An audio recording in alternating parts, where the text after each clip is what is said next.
Boa noite mais uma vez, família Contrevida, e a todos aqueles que nos seguem.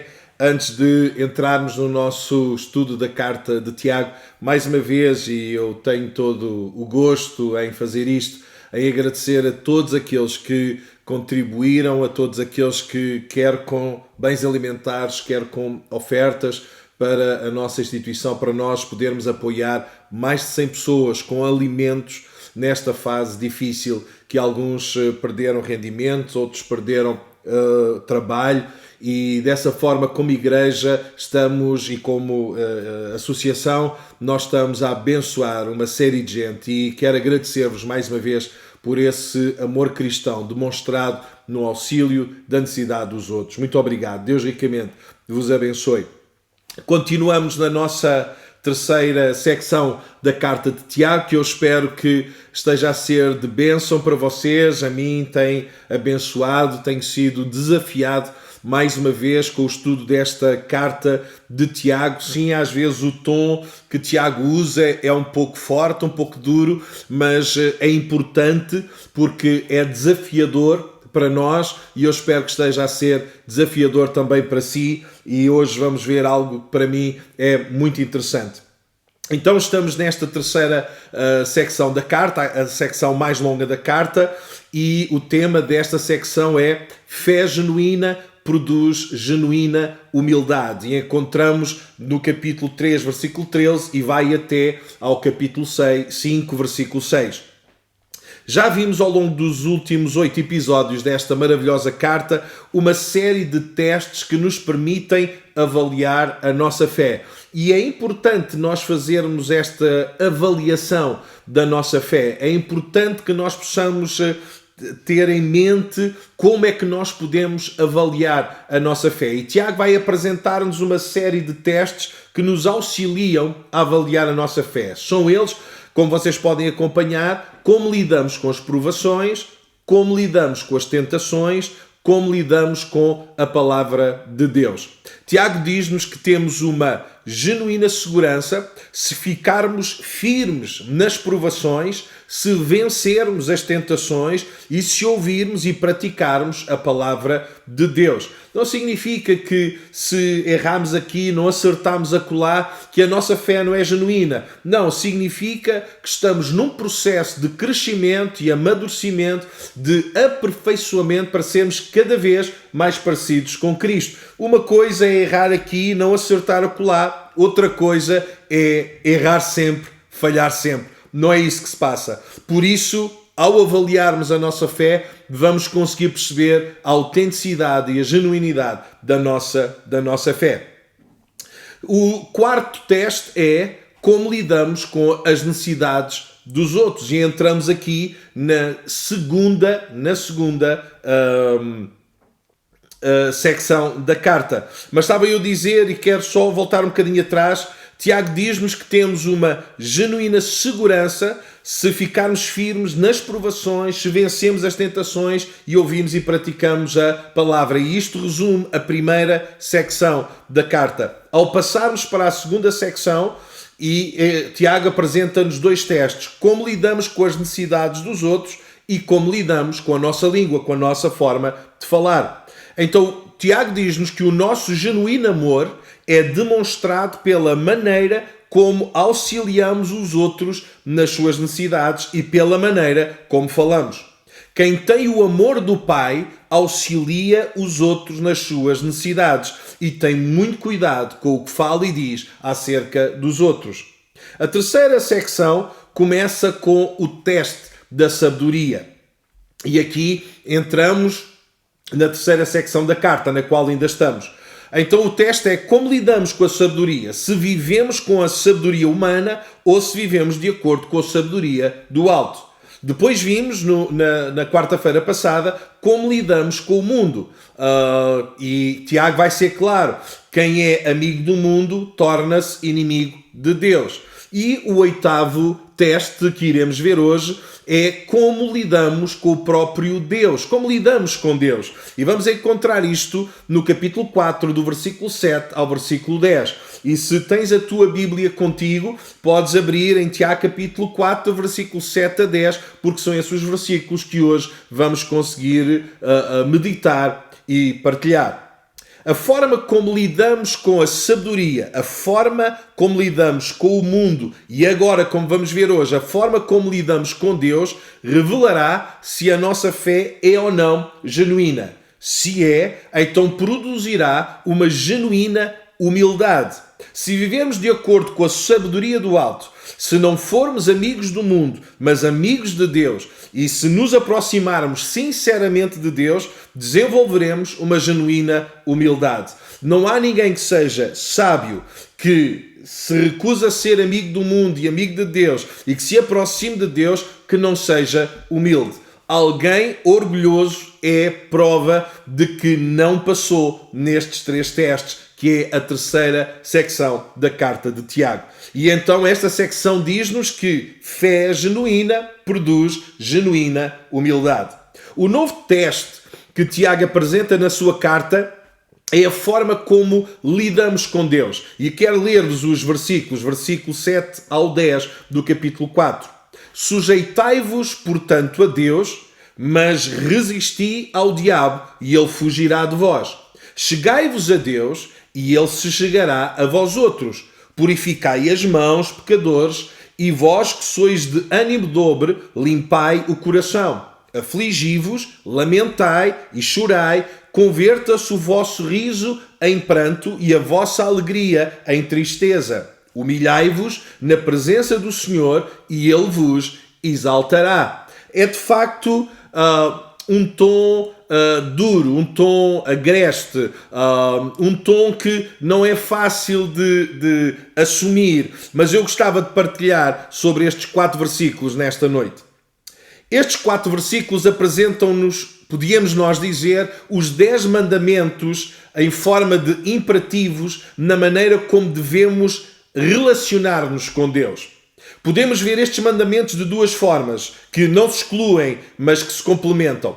Estes 10 mandamentos juntos formam, por um lado, uma clara chamada à salvação, e foi claro que os versículos que acabámos de ler são um apelo àqueles que estão longe de Deus, mas, por outro lado, revelam a forma como nos devemos relacionar com Deus mesmo depois de sermos salvos. Sim, Tiago está a falar para aqueles que dizem ter fé, mas que não é uma fé genuína, é uma fé falsa, que precisam nascer de novo, e então Tiago está a apresentar 10 mandamentos, a forma como esses devem chegar-se a Deus, manter um relacionamento com Deus e serem de facto salvos e adquirirem uma fé autêntica. Mas para nós que já somos, aplica-se de igual forma, ou seja, devemos manter o relacionamento com Deus através disto mesmo, mantermos-nos de acordo com estes 10 mandamentos que Tiago nos apresenta. O propósito da carta de Tiago é testar a fé daqueles que se dizem cristãos para ver se têm ou não uma fé genuína ou uma fé falsa. Tal como Jesus, Tiago quer expor o joio no meio do trigo. Isto fica patente com o final da carta de Tiago, que diz: meus irmãos, se algum entre vós se desviar da verdade e alguém o converter, sabei que aquele que converte o pecador do seu caminho errado salvará da morte a alma dele e cobrirá uma multidão de pecados. Versículo 19 e 20 do capítulo 5 de Tiago. Mas este Tiago, este capítulo 4, versículo 7 a 10, estes versículos que nós lemos, tal como toda a epístola, inclui vários apelos para que os verdadeiros cristãos deixem completamente todo o vestígio da sua vida passada, mundana, que possa ainda contaminar a sua vida espiritual. Este é o apelo de Tiago. Tiago quer que nós tenhamos a coragem de nos livrarmos de tudo isso para que a nossa vida seja cada vez mais parecida com Cristo. Mas a ênfase que Tiago faz é primeiro para aqueles que se dizem cristãos, mas que na realidade não são. Esta é a razão porque ao longo de toda a Bíblia encontramos apelos, desafios de Deus para que o homem pecador se arrependa dos seus pecados, reconheça Jesus como Senhor e Salvador da sua vida e assim seja salvo.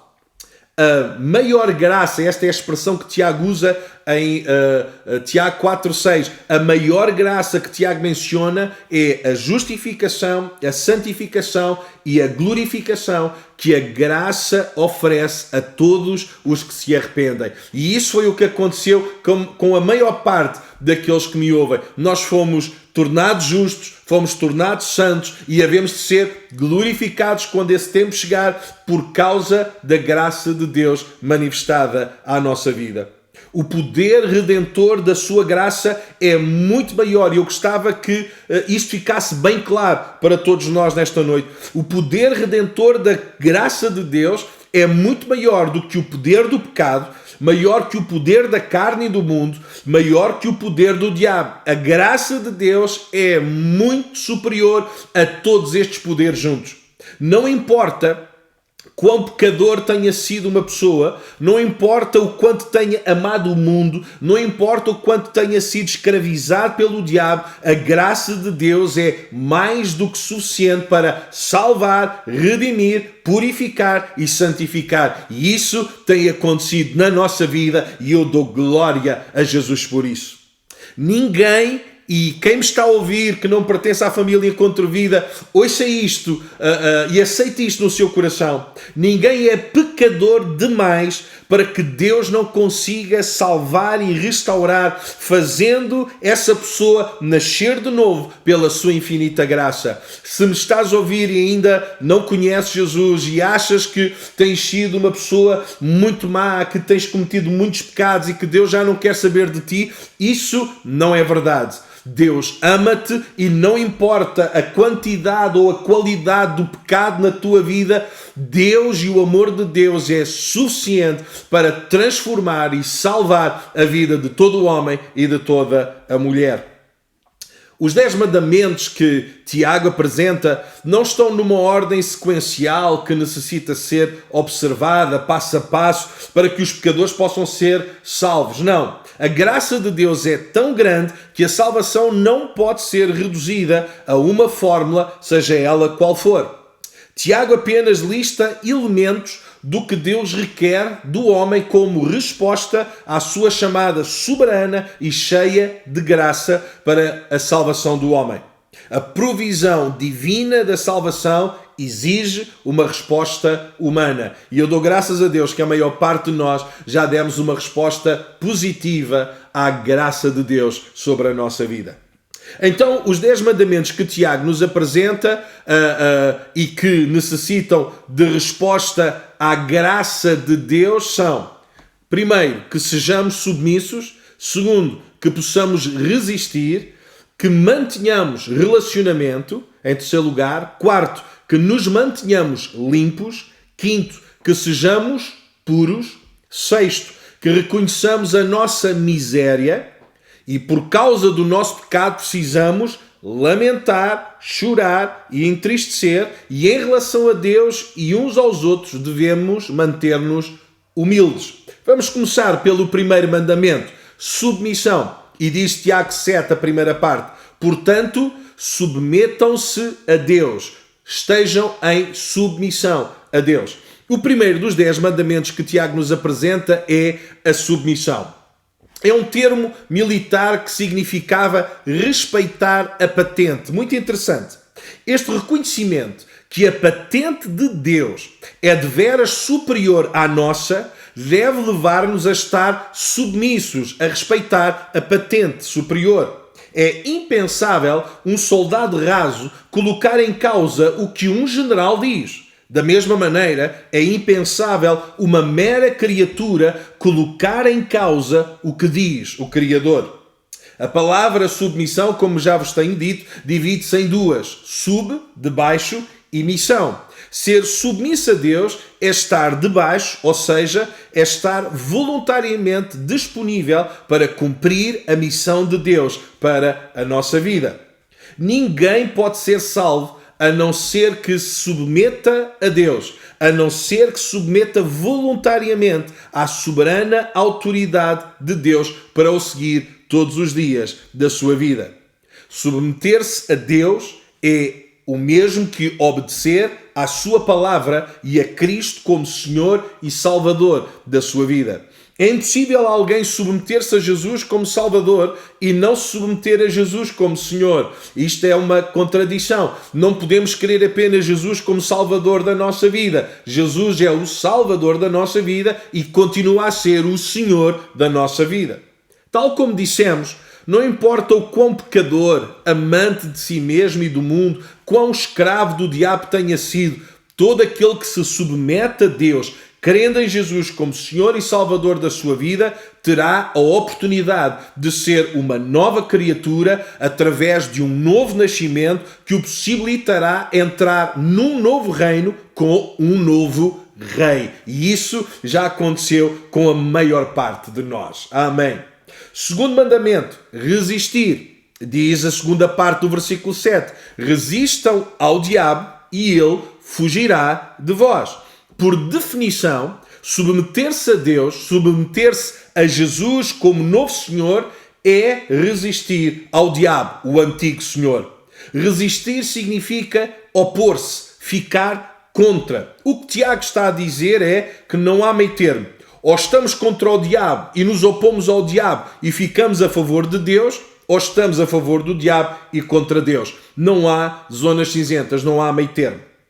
Tal como Tiago já havia dito, quem quer ser amigo do mundo, lugar onde opera o príncipe das trevas, torna-se inimigo de Deus.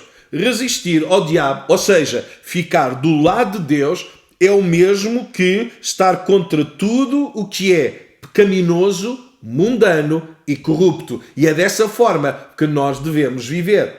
Tal como Paulo lembrou aos Efésios, ele diz: Ele vos deu vida, estando vós mortos nos vossos delitos e pecados, nos quais andaste outrora, segundo o curso deste mundo, segundo o príncipe da potestade do ar, do espírito que agora atua nos filhos da desobediência, entre os quais também todos nós andamos outrora, segundo as inclinações da nossa carne, fazendo a vontade da carne e dos pensamentos. E éramos, por natureza, filhos da ira, como também os demais. Efésios capítulo 2, versículo 1 a 3.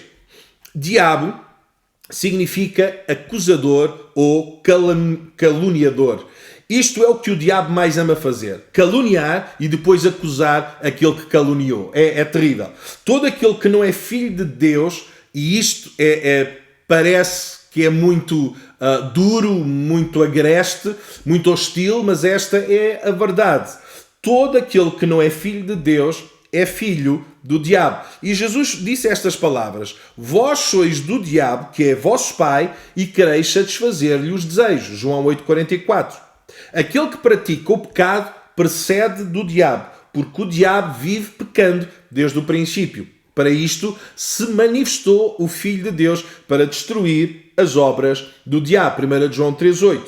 Aqueles que pertencem a Cristo, que é a maior parte daqueles que nos estão a ouvir neste momento, são filhos de Deus. A salvação traz consigo uma mudança radical. É um novo Senhor na nossa vida, uma nova aliança na qual entramos, uma nova família à qual pertencemos e uma nova vida que recebemos.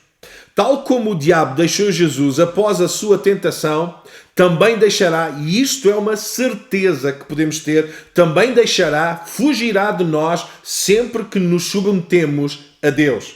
Se um pecador quiser verdadeiramente ser salvo por meio do sacrifício de Jesus, o diabo não consegue impedir. Tal como o diabo não consegue obrigar um filho de Deus a pecar, a não ser que ele assim o deseje. Mesmo após a salvação, o diabo tentará destruir os filhos de Deus. Mas a grande verdade do Evangelho é que o diabo já está derrotado, já está vencido. Por isso, aquele que resiste ao diabo ganha a vitória pelo poder de Deus. Como filhos de Deus que somos, o nosso maior desejo é que aqueles que ainda são filhos do diabo, e isto não é considerarmos superiores a ninguém, é uma constatação bíblica daqueles que estão ou não estão em Cristo. Mas o nosso desejo, que já somos filhos de Deus, é que todos aqueles que ainda não são se tornem filhos de Deus pela infinita graça de Jesus e pela obra gloriosa que Ele realizou na cruz do Calvário, para que todos aqueles que eram filhos do diabo, que vivem nas trevas, que estão mortos espiritualmente falando, passem pela graça de Deus a serem filhos de Deus, tal como nós. Terceiro mandamento, relacionamento com Deus.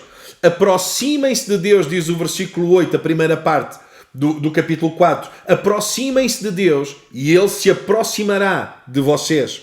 O terceiro mandamento de como nos devemos relacionar com Deus é aproxima-te dele. Este é um relacionamento íntimo, de comunhão pessoal com o vivo, eterno e amoroso Deus. A salvação envolve a submissão a Deus como Salvador e Senhor, mas traz consigo o desejo de um verdadeiro relacionamento com Ele. Buscar a salvação é buscar a Deus. E este relacionamento deve ser um relacionamento que é mantido com profundidade, com intensidade, com seriedade, com fidelidade. E esse é o desejo de Deus para cada um de nós. Uma das principais funções dos sacerdotes no Antigo Testamento era aproximarem-se de Deus e consagrarem-se a Ele. O nosso grande sumo sacerdote, Jesus Cristo, que nos traz para junto do Pai, orou da seguinte maneira: e a vida eterna é esta, que te conheçam a ti só, por único Deus verdadeiro, e a Jesus Cristo, a quem enviaste. João capítulo 17, versículo 3. Acima de tudo, o apóstolo Paulo procurou conhecer a Cristo ao poder da sua ressurreição e à participação em seus sofrimentos, tornando-me como Ele na sua morte. Filipenses 3:10. Ou seja, tudo isto resume-se a um relacionamento íntimo e pessoal com Deus. Aproximar-se de Deus era uma expressão usada no Antigo Testamento para referir-se a todos aqueles que queriam aproximar-se de Deus de forma sincera, com humildade, em contraste com aqueles que se aproximavam de Deus de forma superficial e hipócrita, tal como disse Isaías. O Senhor disse: visto que este povo se aproxima de mim e com a sua boca e com os seus lábios me honram, mas o seu coração está longe de mim. Efésios 19:13. Que Deus nos guarde, a todos nós, para que o nosso coração jamais esteja longe de Deus.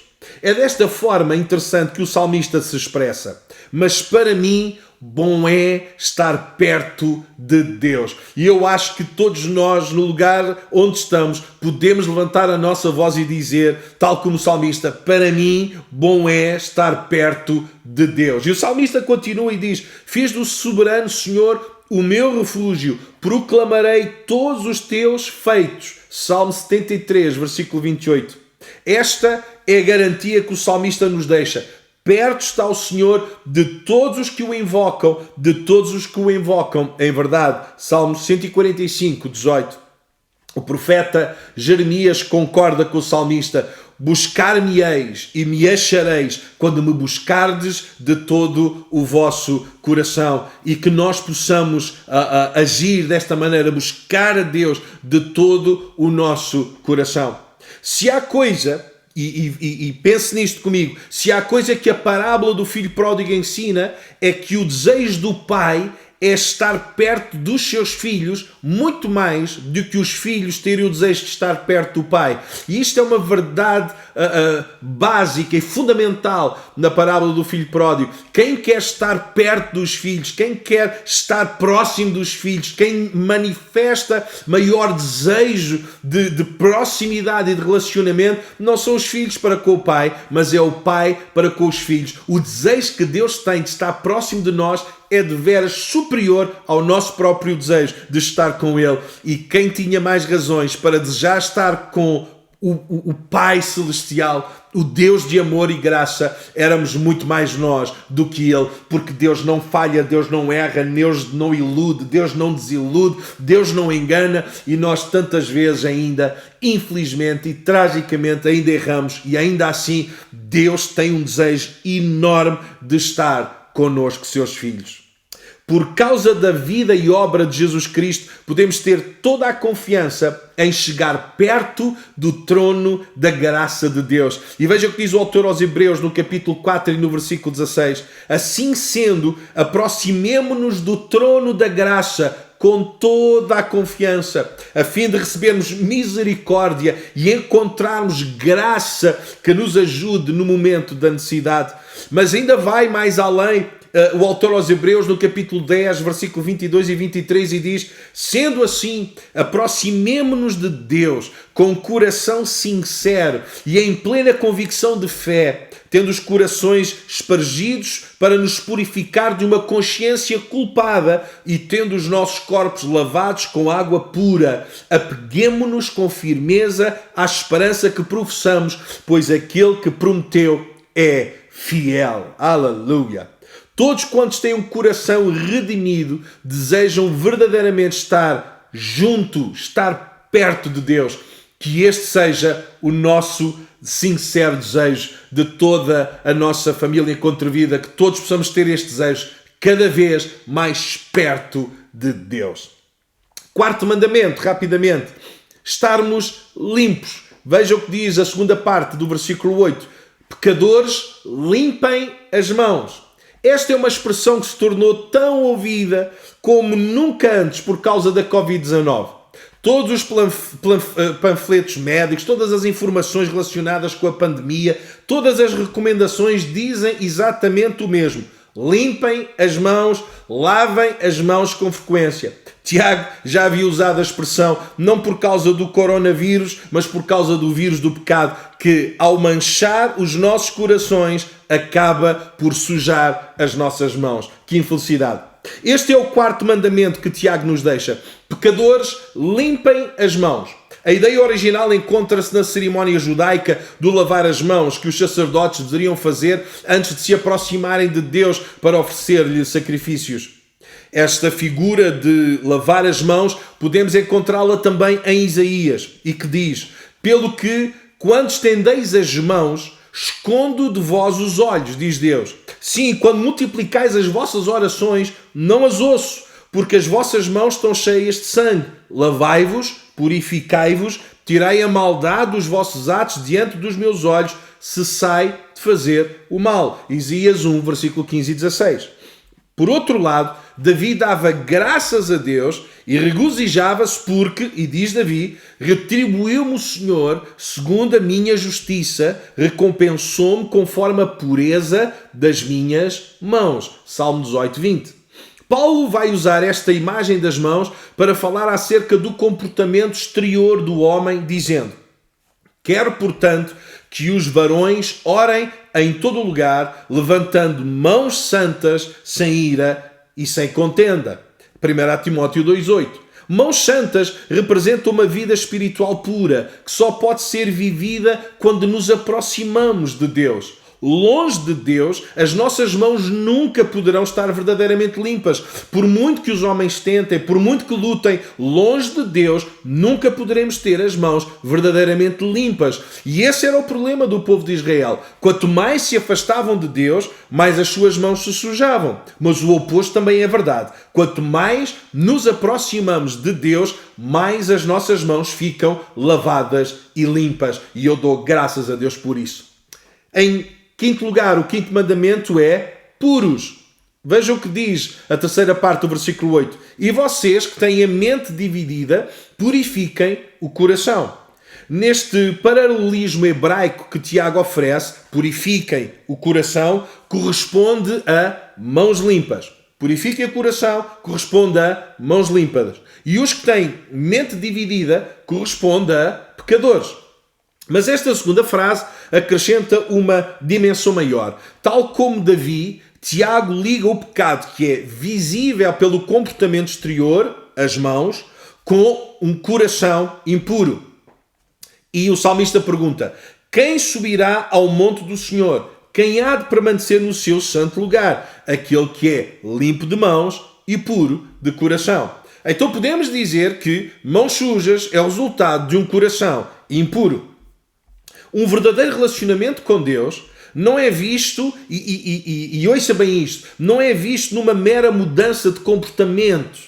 Mais importante do que isso, o verdadeiro relacionamento com Deus é visto numa verdadeira transformação do coração, que altera decisivamente o comportamento.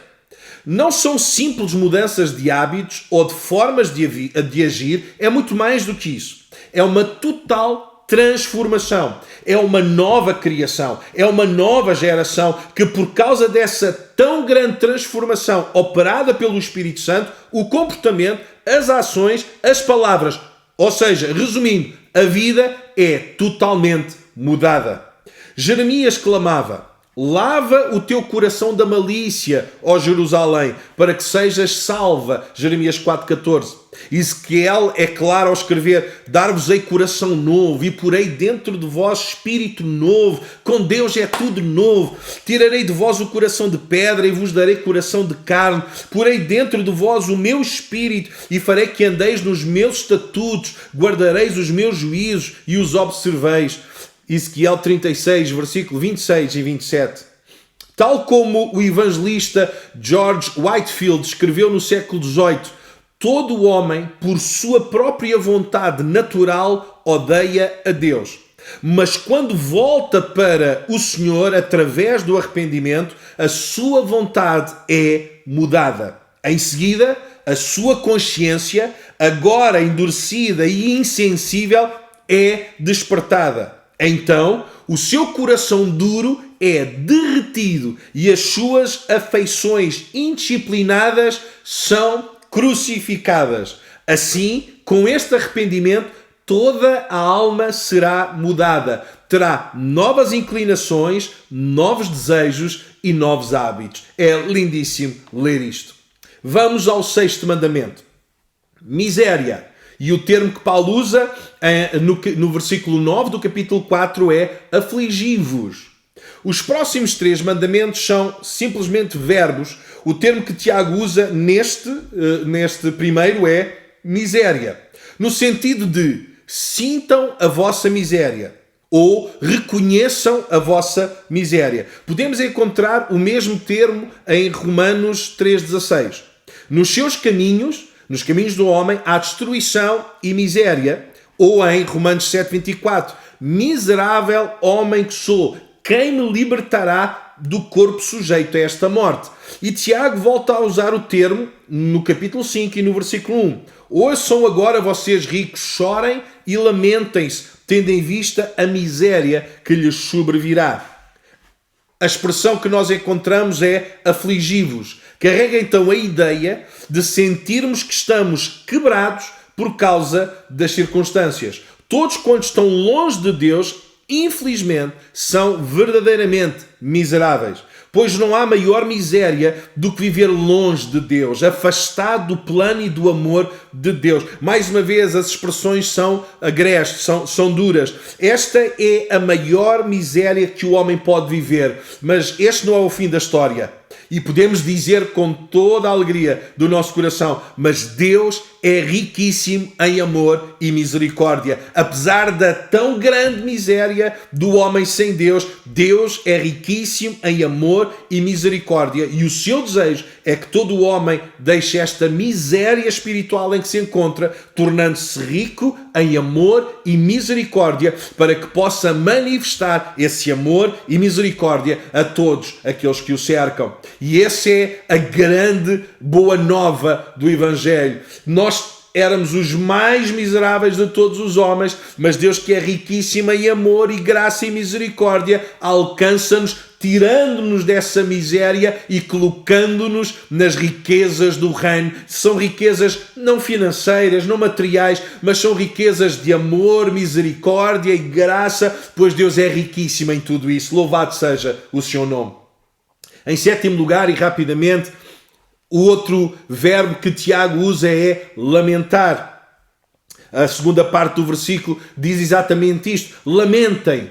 A par com a miséria que deve sentir o pecador contrito, deve também lamentar verdadeiramente o seu pecado. O termo traz consigo a ideia de um profundo pesar e tristeza que se sente com a morte de um ente querido. É isto que Tiago quer transmitir. Devemos lamentar, devemos ter um profundo pesar e tristeza sempre que pecamos, pois o pecado entristece o coração de Deus. E isso deve acontecer cada vez mais em nós, à medida que crescemos no conhecimento de Deus, à medida que nos tornamos mais parecidos e imitadores de Cristo. Sempre que pecamos, nós devemos ter esta profunda tristeza, este lamento, este pesar, porque erramos, falhamos. E note, é tão interessante o que Francis Fuller vai escrever e dizer-nos: arrependimento é acusarmos-nos e condenarmos-nos a nós mesmos. Eu vou repetir. Arrependimento é acusarmos-nos e condenarmos-nos a nós mesmos. É ficar, e esta frase é lindíssima, é ficar do lado de Deus contra nós mesmos. É preciso coragem para fazer uma coisa destas. É preciso ter coragem para nos acusarmos a nós mesmos. É preciso ter coragem para nos condenarmos a nós mesmos, reconhecendo o nosso pecado e a nossa miséria. É preciso ter coragem para ficar do lado de Deus, mesmo que isso signifique ficar contra nós.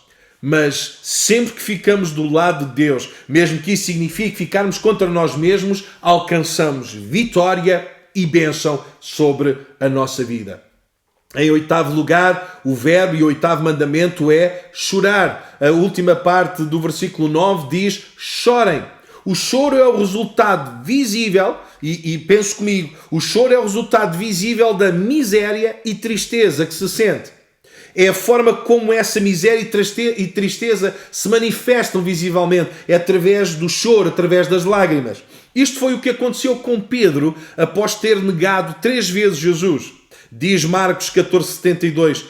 Então Pedro se lembrou da palavra que Jesus lhe tinha dito: antes que 2 vezes cante o galo, tu me negarás 3 vezes. E pôs-se a chorar. O choro de Pedro era um choro sincero. As lágrimas não eram lágrimas de crocodilo, eram lágrimas de sinceridade. Era a expressão visível deste lamento, deste profundo pesar por ter errado, por ter negado, por ter traído. E isso fez com que visivelmente Pedro manifestasse esse pesar. Que Deus nos ajude, que quando erramos, que quando não acertamos, que nós possamos chorar as nossas misérias, os nossos erros, os nossos pecados, sabendo que Deus enxugará as nossas lágrimas. Paulo diz-nos que a tristeza, segundo Deus, produz arrependimento para a salvação, segundo aos Coríntios, capítulo 7, versículo 10. Mais do que remorsos, queremos um verdadeiro arrependimento. Queremos uma verdadeira transformação do coração. Isto só Deus pode fazer. Em nono lugar, entristecer. A tristeza é a sequência daquilo que estamos a ver para trás. E diz a última parte do versículo 9: troquem o riso por lamento e a alegria por tristeza. Jesus usou uma expressão similar. Ai de vocês que agora riem, pois haverão de se lamentar e chorar. Lucas 6, 25. Esta aparente alegria era fruto do pecado. E foi neste sentido que o profeta Jeremias disse: dos nossos corações fugiu a alegria, as nossas danças se transformaram em lamentos, a coroa caiu da nossa cabeça. Ai de nós, porque temos pecado. Lamentações, capítulo 5, versículo 15 a 16. Tiago convoca todos os pecadores a lamentar o seu pecado. Isto é algo que todos nós devemos fazer sempre que não acertamos o alvo, sempre que entristecemos a Deus, devemos lamentar e chorar. A bondade de Deus, a fidelidade de Deus, a graça de Deus tem sido tão grande sobre nós que o simples facto de não conseguirmos acertar o alvo deve levar-nos a ficar do lado de Deus, mesmo que isso signifique ficarmos contra nós, tal como disse Francis Fuller. O pior que podemos fazer, digo eu, é ficarmos do nosso lado contra Deus, pois Deus sempre esteve e sempre estará do nosso lado. Em último lugar, e para terminar, o 10º mandamento é humildade. Versículo 10 diz: humilhem-se diante do Senhor e Ele os exaltará. Como já vimos várias vezes no estudo da carta de Tiago, A humildade é o ponto de partida para a salvação, no que diz respeito à resposta do homem para com Deus. A primeira bem-aventurança tem a ver com a humildade. Bem-aventurados os humildes de espírito, porque deles é o reino dos céus. Mateus 5,3. Mesmo neste capítulo 4, Tiago diz-nos: Deus se opõe aos orgulhosos, mas concede graça aos humildes, no versículo 6. O termo humildade do latim significa pequenez, ou seja, humildade é considerar-se pequeno. Todo o homem é de facto pequeno, independentemente do tamanho ou influência que pense ter. O pecado torna o homem muito, mas muito pequeno em relação aos padrões divinos. Quanto mais reconhecemos a grandeza e o poder de Deus, mais conscientes ficamos da nossa pequenez. E Isaías é um claro exemplo disto. Isaías disse: ai de mim, estou perdido, porque sou um homem de lábios impuros, habito no meio de um povo de impuros lábios, e os meus olhos viram o Rei, o Senhor dos Exércitos. Isaías 6,5. Deus sempre honra aqueles que são humildes de espírito. Foi o próprio Deus que disse a Salomão: se o meu povo, que se chama pelo meu nome, se humilhar e orar e me buscar e se converter dos seus maus caminhos, então eu ouvirei dos céus, perdoarei os seus pecados e sararei a sua terra. Segundo o livro de Crônicas, capítulo 7, versículo 14. Isaías ainda disse assim: habito num lugar alto e santo, mas habito também com o contrito e humilde espírito, para dar um novo ânimo ao espírito do humilde e um novo alento ao coração do contrito. Isaías 57,15. Sim, Deus dá um novo ânimo, Deus dá um novo alento àquele que é humilde. Sempre que nos humilhamos perante o Senhor, Ele nos exaltará. A maior exaltação que podemos ter da parte de Deus é sabermos que Ele nos abençoou com todas as bênçãos espirituais nas regiões celestiais em Cristo, porque Deus nos escolheu nele. Esta é a maior exaltação que podíamos ter, porque Deus nos escolheu nele antes da criação do mundo, para sermos santos e irrepreensíveis em sua presença. Quer maior exaltação do que esta, mas continua o apóstolo Paulo: em amor nos predestinou para sermos adotados como filhos